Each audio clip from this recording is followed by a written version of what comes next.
আজকে Australian cricketer Travis হেডের জন্য কিন্তু আমার সম্মান আরো বেড়ে গেল।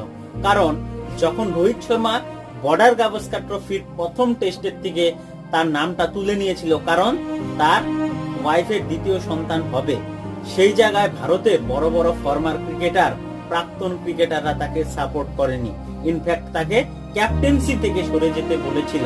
কিন্তু একই প্রশ্ন যখন ট্রাভিস হেডকে করা হলো, তখন কিন্তু রোহিত শর্মাকে সে সাপোর্ট করলো এবং এও বললো যে অনেক সময় তারা বিভিন্ন ফ্যামিলিগত বিভিন্ন যে ছোট ছোট প্রবলেম থাকে, বড় বড় প্রবলেম থাকে, সেই জায়গায় তারা সামিল হতে পারে না।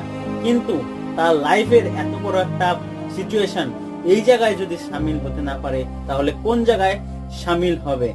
এর জন্য বলতে চাই যে তোমরা একটু মানুষের মতো কথা বলো। এরকম কথা বললে তো পুরো দেশই নষ্ট হয়ে যাবে।